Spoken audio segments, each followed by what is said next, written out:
My wife passed away in 2021. I'm pretty much of a lone guy, stay to myself, stay busy. And a year later, this rock, my daughter said, Dad, you got to get out there. So I just kind of chuckled. And here I was, 79 years old. I started realizing that, I might have been a little lonely. So I figured, well, the only way I'm going to get out there is a dating site. Chasing the gals in the bars wasn't my thing. So I went on to Silver Singles. After I signed up and paid whatever fee it was for 6 months, and I was very short and quick to the point. So the next morning, I had 125 emails. I had probably 40 dates. But to tell your listeners, I would say get out there and try it.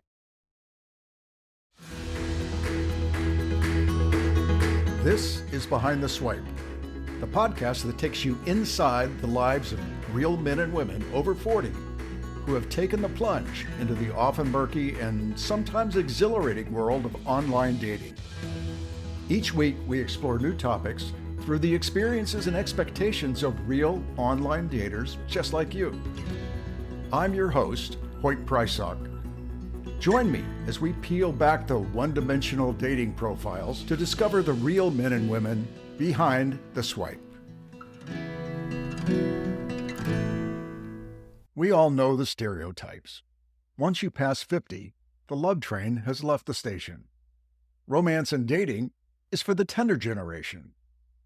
In the second half of life, you're advised, no, expected to pour your passion into volunteering, golf, pickleball, or the worship of grandchildren. And the mainstream media generally reinforces that narrative. Like children, the older generation are expected to be seen and not heard, and preferably not seen at all. If you're in or approaching your later years, you've probably experienced this. And I'm not here today to rant against ageism. I'm not even here to proudly declare that 60 is the new 40.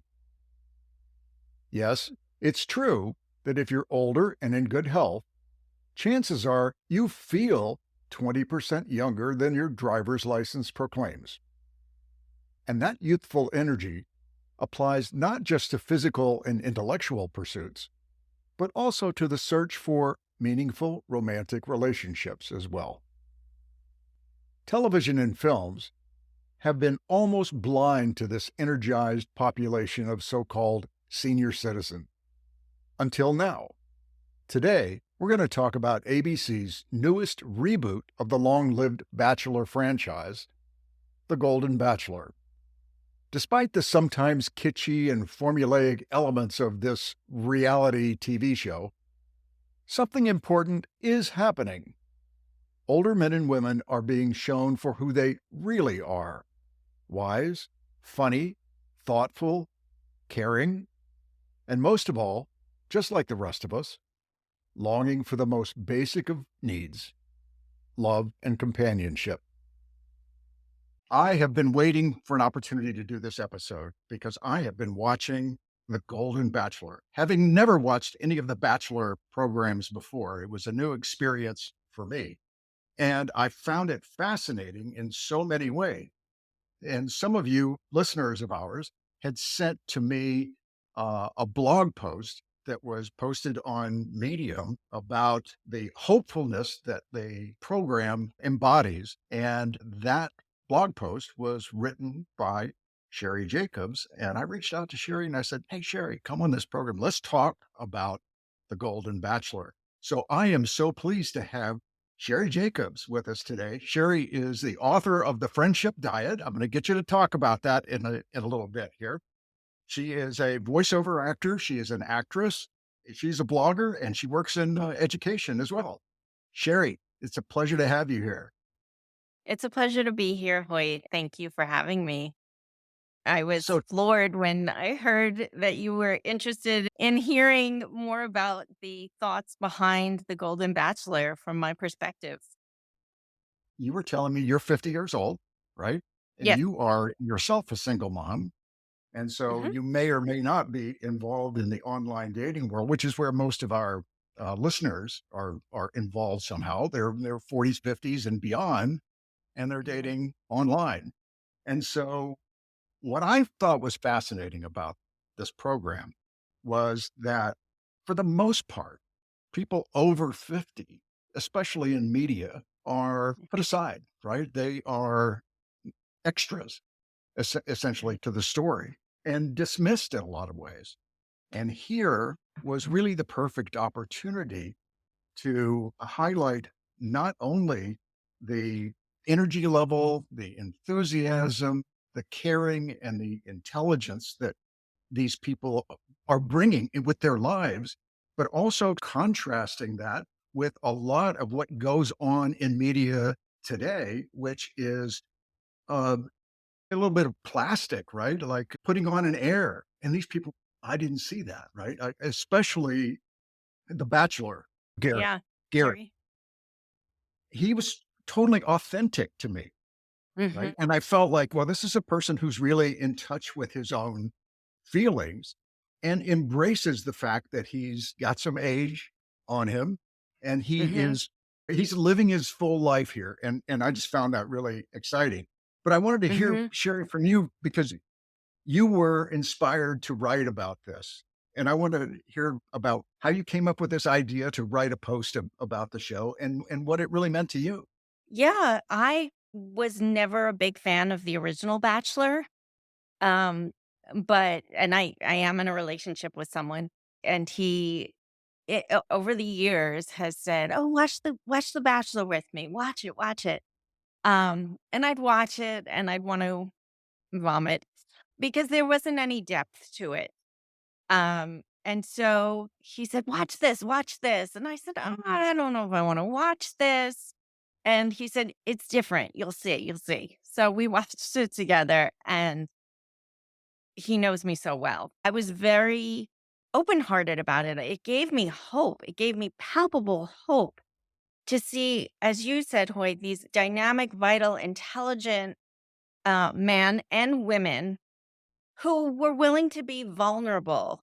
Not that the original Bachelor women weren't, but I think when you have youth on your side, your motivation for meeting someone might be not as pure always Yeah. as it is when we're older. I read something on Medium said, "I'm aware at this age," I'm paraphrasing, "that the sands of time have moved on the other side of the glass." And I just thought that was so profound.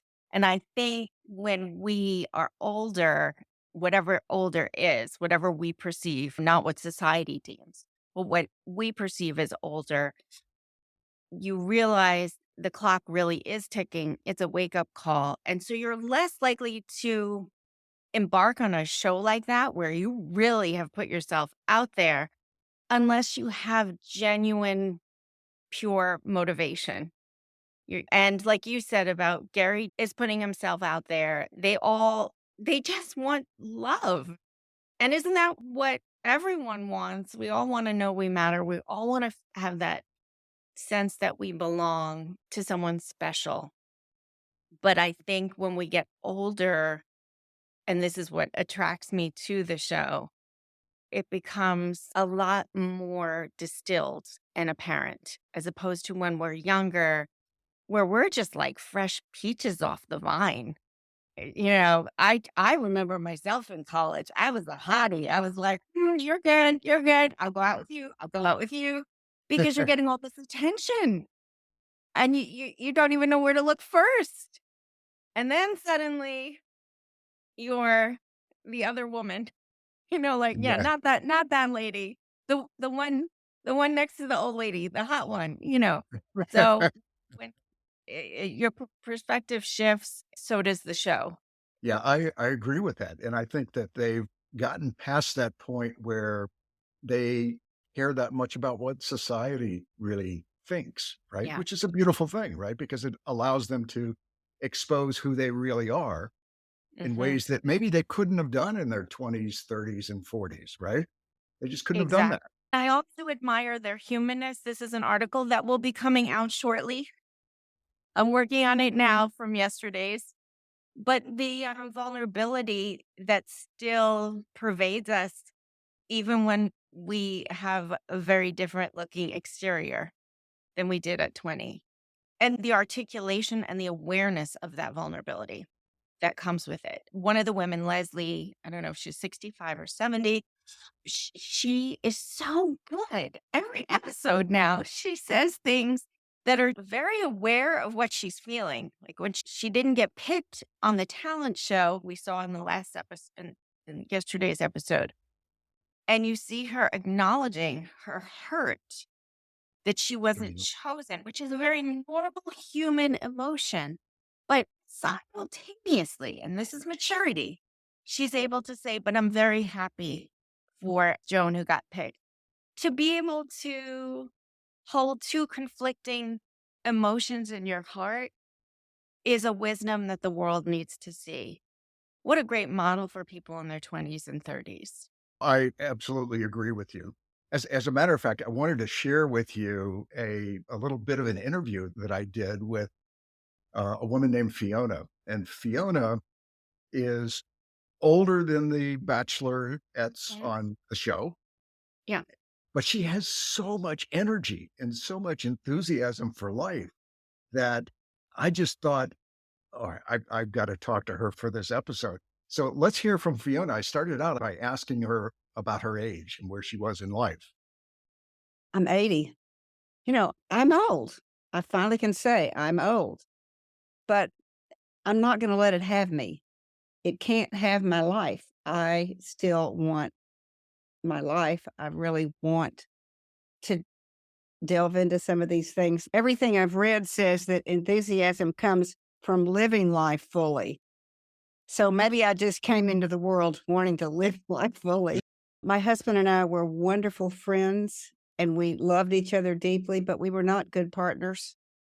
And so we divorced after 20 years, which was hard on the kids.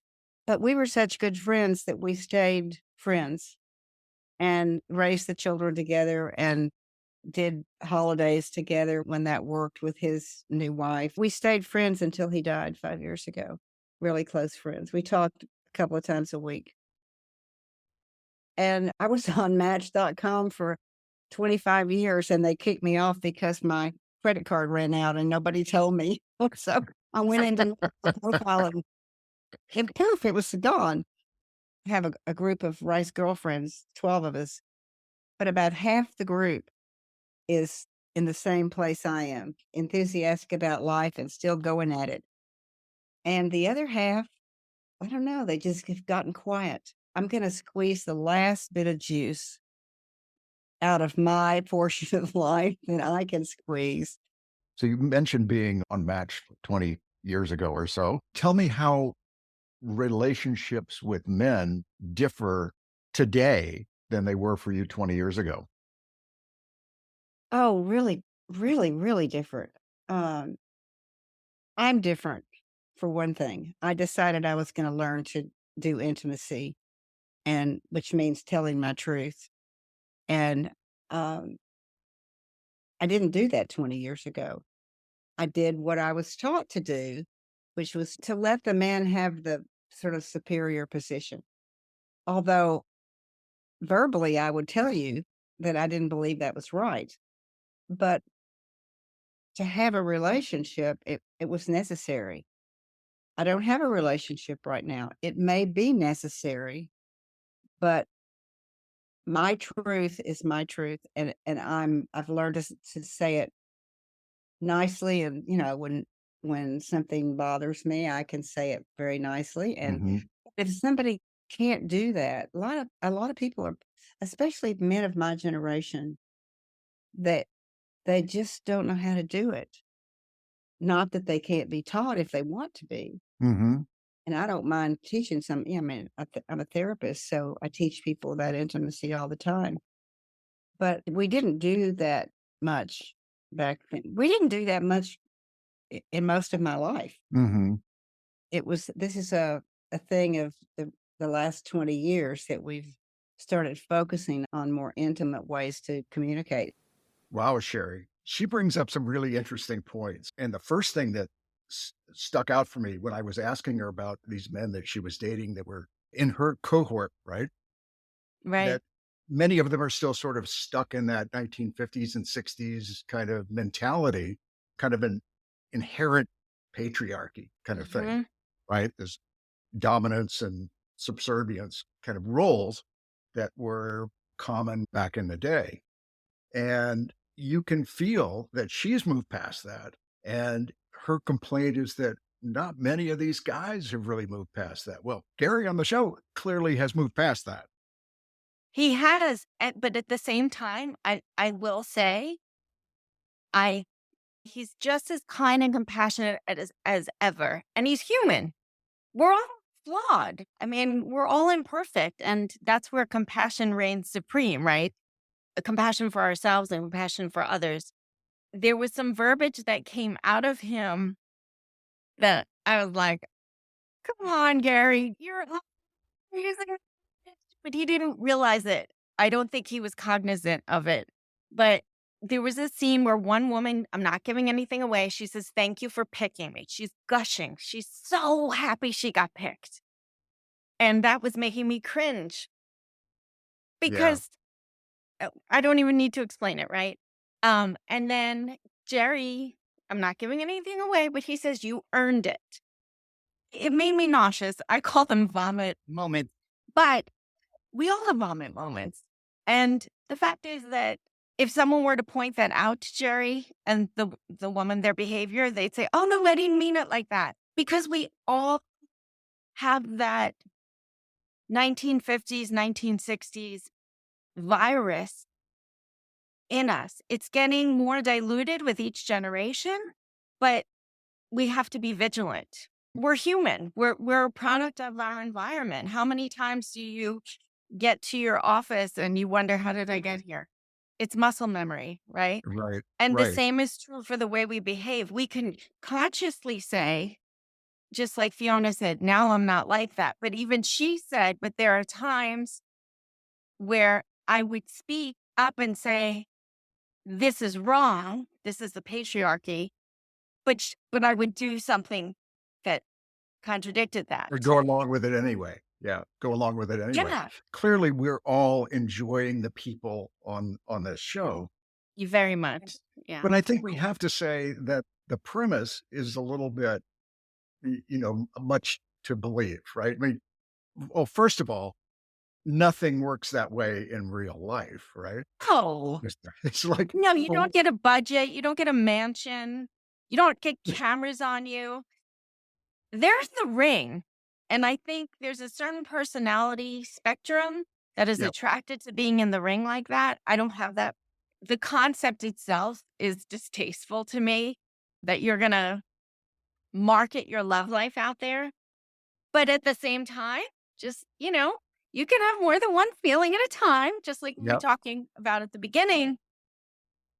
I have so much respect for them putting themselves out there, giving a right. face and personalities to people after a certain point of life on earth.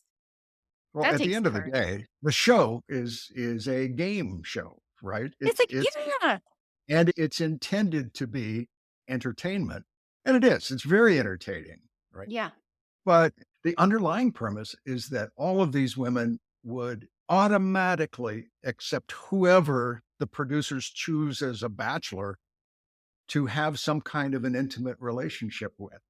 Well, there's chemistry that would have to be involved. You don't know whether you're even going to be attracted to that person, right? right. So in the real world, there would be people who would not accept the rose from Gary. Said, "Uh, thanks.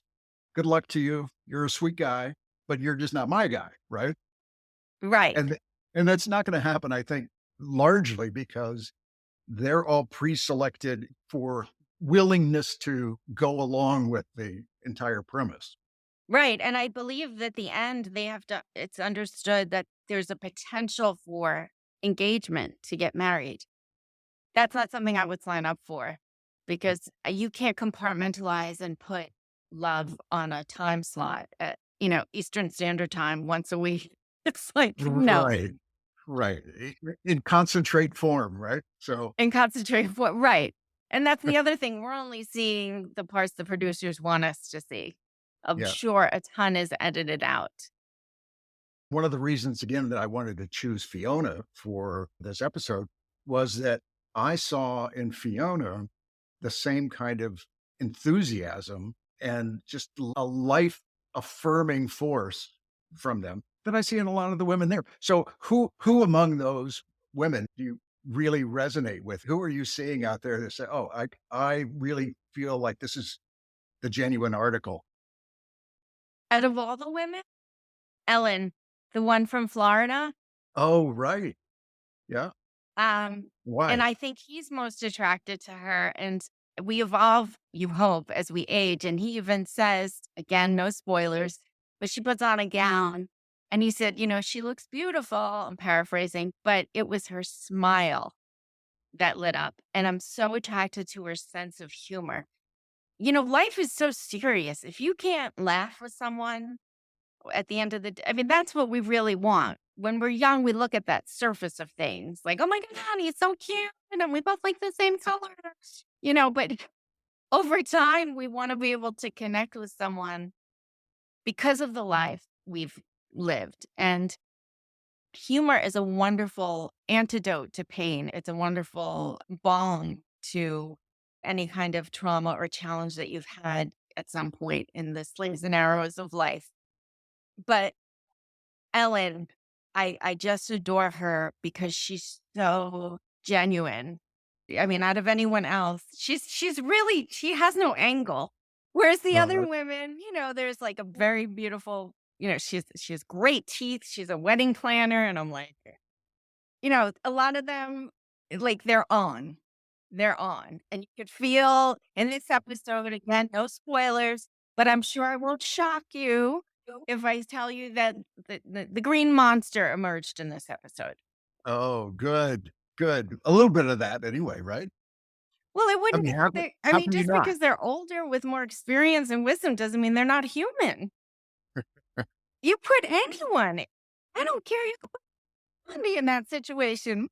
God, like you were, like I thought you wanted me. I thought I mattered. I was feeling your connection. Like normally, people who are dating don't go home and say, "Hey, let me tell you, I know you're interested in him. So am I, as you know, and we're in competition." It doesn't work like that. So they've been put in a very abnormal situation Yes, that they yes. chose to put themselves in. And so, like you said, Lloyd, at the beginning, this is entertainment, but it's a fascinating psychological study and a fascinating opportunity to market people 50 plus, 60 plus as people who are no longer invisible unless it's for erectile dysfunction. Exactly, right? Or any of the other pharmaceuticals that, Right. They're not wearing cardigans and handing out Werther's Originals. they're So, turbocharging those walkers these days, you know? there is luck to your health, their genetics play a role, but 90% of life is your attitude. And what a wonderful opportunity to see. You'll see what they do on this show. I'm like, you go, girls. You go. Like, yeah.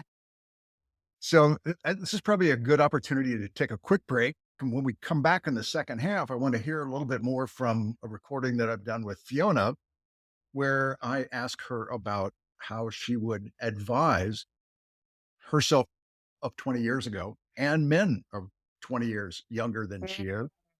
And then, Sheri, I want to talk about what this might mean culturally going forward and what barriers this might be breaking. So we'll talk about that when we get back from the break.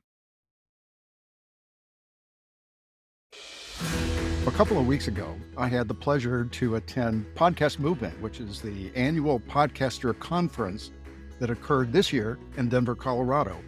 I had the opportunity to meet a number of podcasters who are doing great work. They've become friends of mine, and I want you to listen to some of their podcasts. So today I brought on one of my favorite people, Wendy Green. Wendy hosts a podcast called Hey Boomer. Wendy, tell us about Hey Boomer.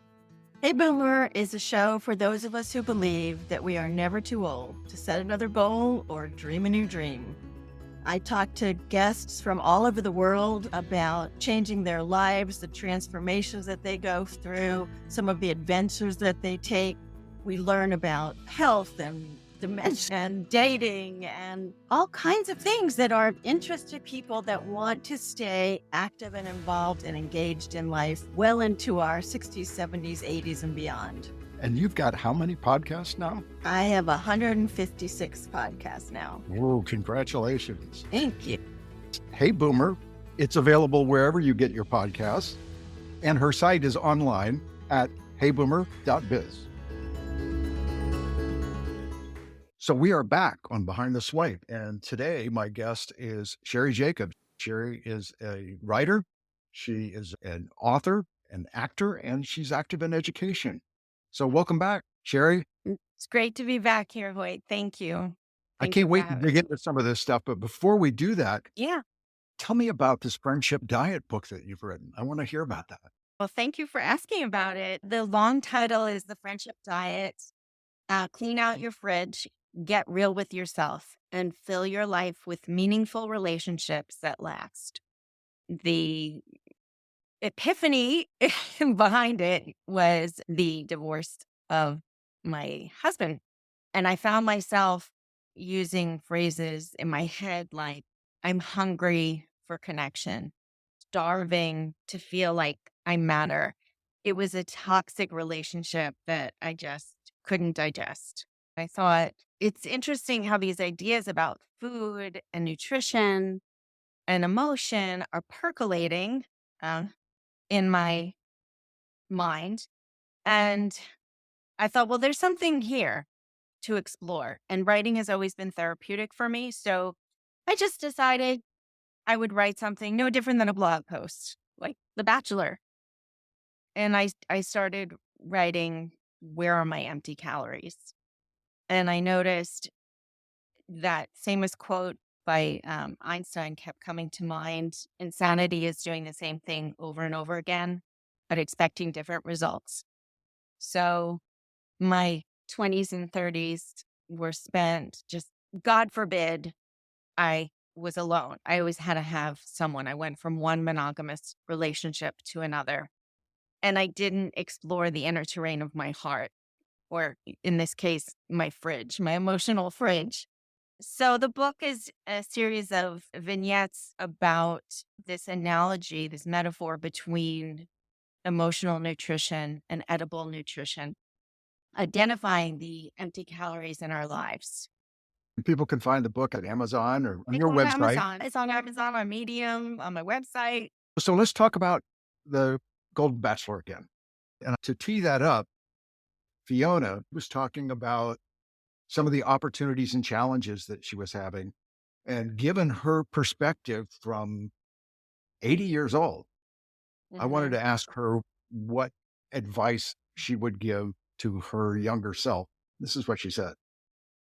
To be yourself. That's how you attract people that fit with you.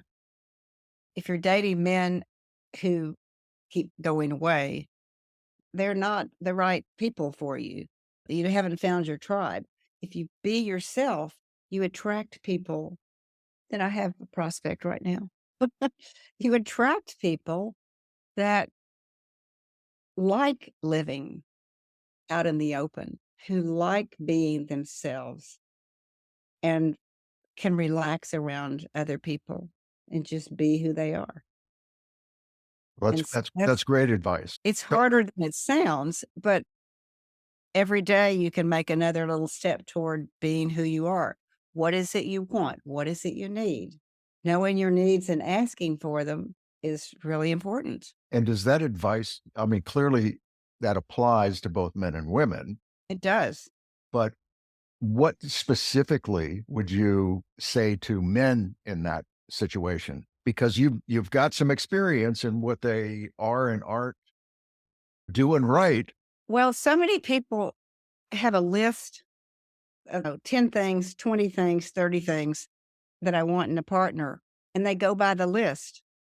Men tend to be so much more visual, and the right person may be beautiful inside and not so much on the outside. But love brings out beauty in everybody. And so give it a chance. Give it a chance, So broaden the horizons. Try not to. Broaden their horizons. Yes. Yeah. Yes. Oh my, they're really, really broad. But then that's what sevens on the Enneagram do, right?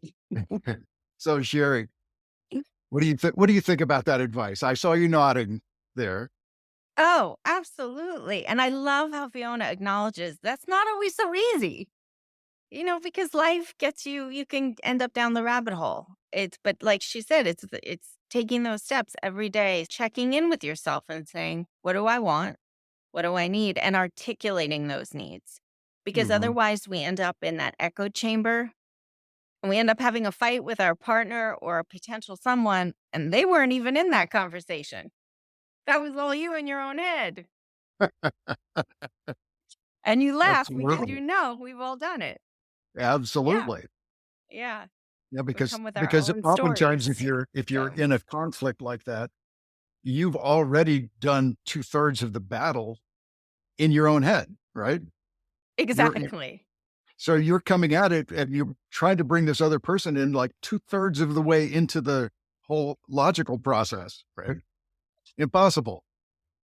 Impossible. I think articulating your needs and the way we articulate our needs, not in a mean way, but in a, hey, this is me. This is what I Yeah. need. And giving the other person space to have their reaction. And also the beauty from within, God willing, with time on earth, those cracks are on the surface of us are going to form more foundations. If we can't appreciate the essence of a person, then you're falling for a mirage and you're not Yeah. doing anything for either one of you involved. I think with both Fiona and the contestants on the Golden Bachelor, they've all, well, I don't want to say all, but for the most part, they've reached this phase where they've let go of feeling like they have to conform to some societal expectation. And I think a lot of that comes from, look, I'm accepting aging here. And what was it that I was even holding on to in the first place? Right. It's like, Hmm. and you can see how freeing that is Yeah. in these women and freeing for Gary too. And that's what I was hearing from Fiona. And I do think it's a paradigm shift going back to before the break when Fiona was sharing about that 1950s, 1960s patriarchal mentality that we're still seeing strands in modern times, but they're dissipating and we're catching ourselves more. But with that also is the idea of what age looks like. We have changed the face of aging. I remember my grandparents. I remember thinking they were old, just like ancient. And I'll look at pictures of them and it's like, yeah, you were old. Not because they were old in chronological years. They weren't. Maybe they were in their 50s, maybe 60s, but they assumed the position. We're Yeah, just going to put exactly. on that moo. The way they carried themselves was so dark. Even if they were happy, there was a seriousness to them that was just, Right. Right. And it was kind of a resignation, right? In a lot of ways yes, that, that's the perfect word for it. It was a and you just don't. resignation. Like, well, this is it. And I think the contestants, the people that they're highlighting on this show, indicate that it doesn't have to be that way. When Fiona was talking about her friends, say, well, look, half of them are like me. They've got this zest for life. They're overscheduling themselves because they want to drink it all in. And the other half are, it was interesting how she said that. She said that they're getting quiet. They're getting quiet. Love that you brought that up, Wade, because she said so many great things and you forget. They're getting quiet. It's such a polite way for us to infer between the lines. It's the resignation. It's the Yeah. depression. Yeah. And I see it with my mom. She's 79 and beautiful woman.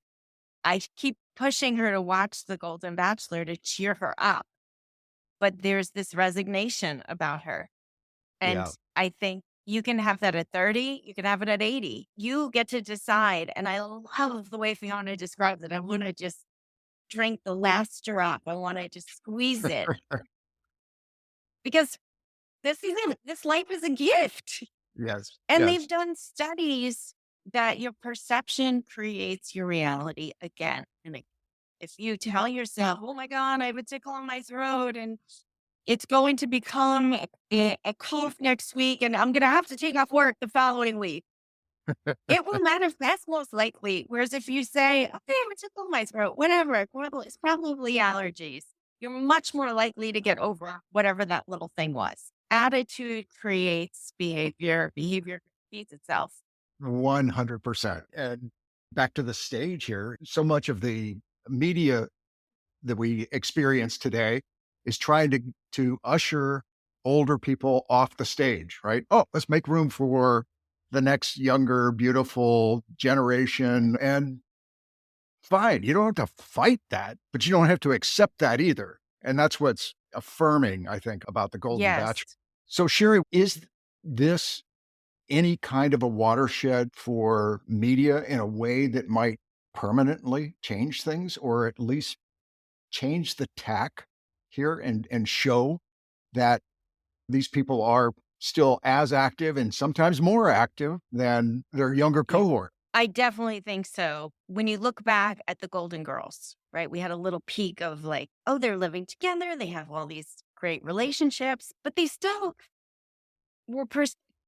If the woman who played Blanche Devereaux, Yep. she was in her early to mid 40s. Yes. What?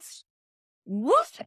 And even on Like the that? show, they were in their 50s, like mid 50s or something, right? But they were behaving like they were go get 'em 80. Oh, I know. So They were playing it as if they were well, gosh, this predates you, but like the Beverly Hillbillies, like Granny on the Beverly Hillbillies. They were no, they but were I kind of know the reference. No, yeah. absolutely. That's a great example. Yeah, Estelle Getty, she was much younger than the role she played. We've come a lot farther since then. That show would not get off the ground now for good reasons. I think this is, like you said, a watershed moment. I really do.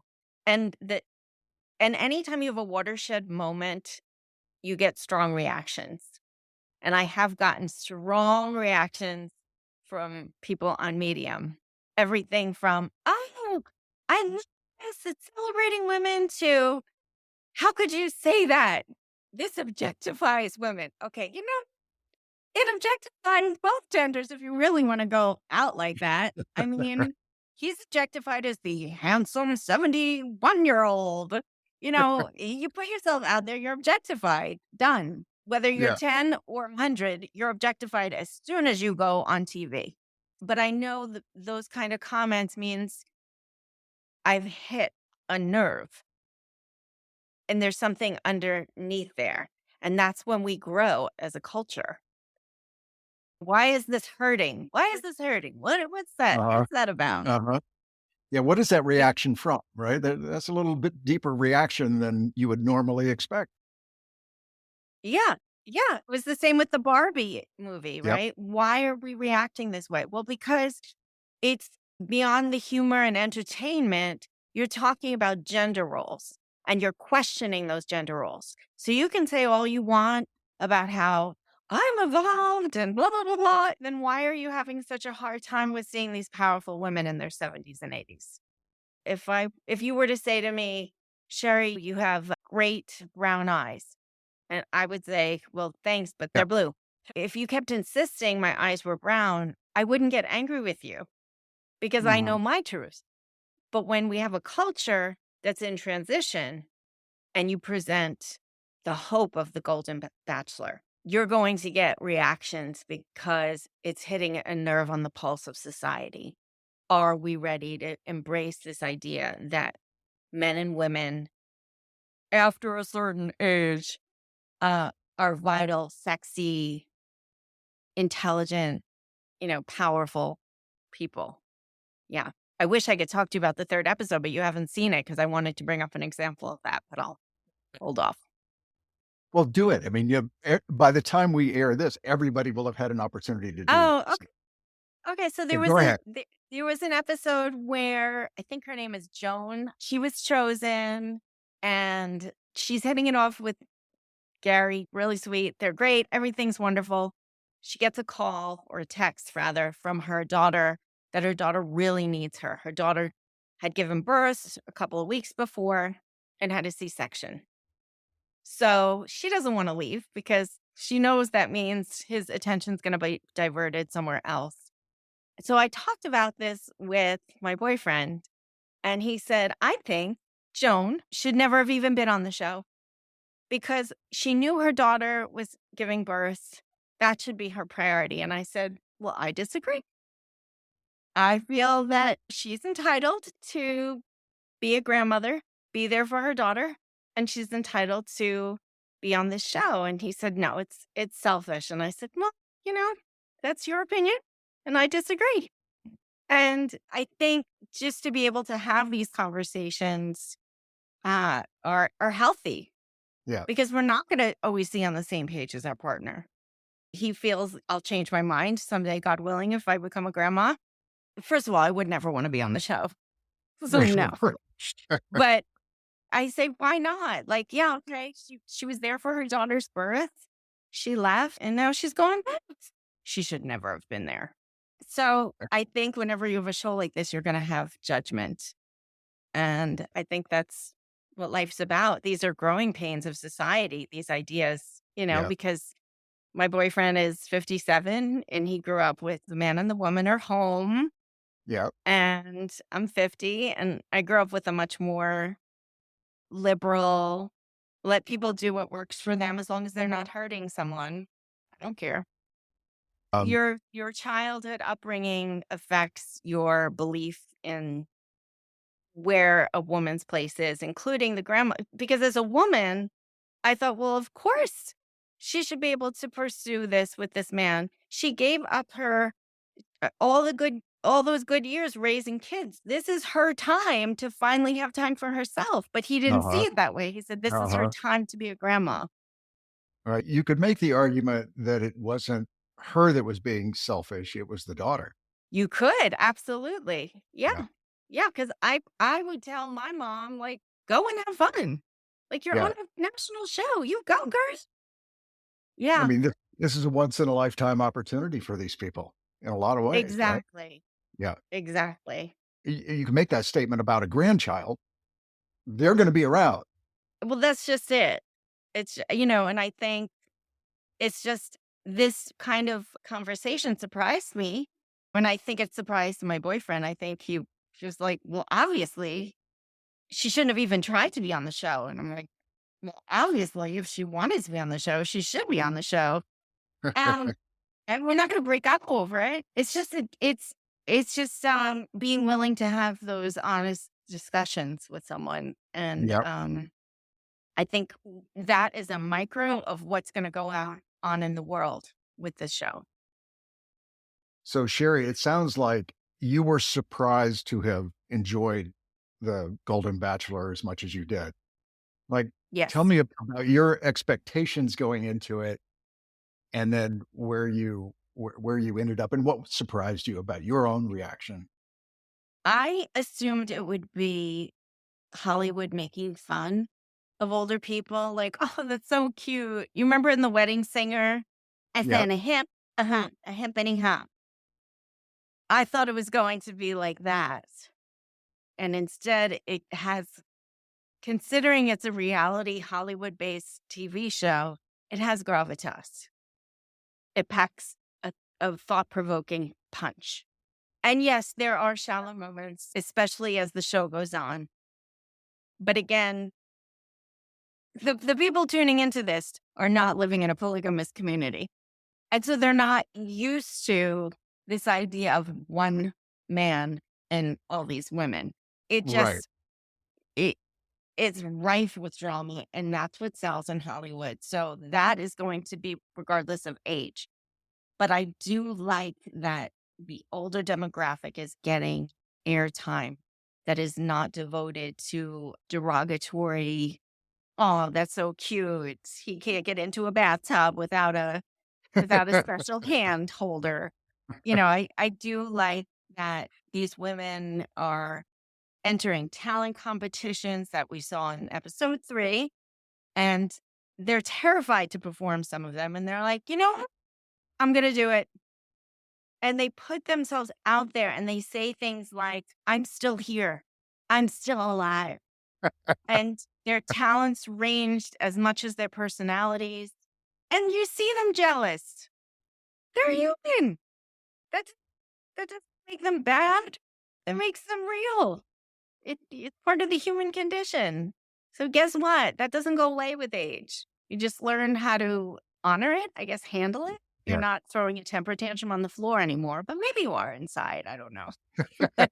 That's the point. There's even a quote from Joan, who gave up being with him to be with her daughter. She's in the limo getting sent back, and she says, because as you get older, you become more invisible. People don't see you anymore. Like you're not as significant as when you're young. And that's so true. And maybe this program helps to nudge society a little closer to making sure that everybody's visible. Everyone. Yeah, this is not to bash young people and to boost up older people. It's to say, I love what you said, Wait, it's all of us. Everyone Yes. matters. Everyone deserves airtime. Well, listen, I want to thank you so much for joining me today, Sheri. And before we Pleasure. go, we've been talking about this. I will put all of the links to your blog posts and to your website and you. to the book in the show notes. But remind everybody how to find you on Medium, how to find your website, and how to go get the Friendship Diet book. Well, thank you. Thank you, Hoyt. The Friendship Diet can easily be found on Amazon. So just put in the Friendship Diet, Sheri Jacobs. It'll show up. Any reviews, even if they're bad, I just want honest reviews. So that helps, that algorithm helps other people who need it find it. The other place you can find me is on Medium. You would put in Sheri Jacobs and I would come up, SHERI JACOBS, like Marc Jacobs, the rich designer, no relation, but I'm open to it. And then Sheri-Jacobs.com. Those are the places. Yep. Well, again, Sheri, this was so fun. Thank you for coming and Great. sharing your insights about this and your enthusiasm about it. I've had just a great time. Same here, Hoyt. Thank you so much for having me. And I will definitely let you know when the next Medium article on The Bachelor is out. Oh, I've already followed you, girl, so I'm going to get it right Oh when my it God, goes. I'm so honored. I'm so honored. Thank you. Thank you very much. I really enjoyed hearing Sheri's perspective on so many of the complex issues brought to the fore by the Golden Bachelor. While the old adage that you're only as old as you feel rings true, it's also true that it's never too late to find the kind of love and companionship that can bring so much richness to life. And to see that message find its spotlight in the mainstream media is very simply a joy. Thanks again to Sheri Jacobs and to our anonymous daters, John, whom you heard earlier in the show, and Fiona. I'm your host, Hoyt Prysock. Join us again next week for another episode of Behind the Swipe. Until then, swipe fearlessly.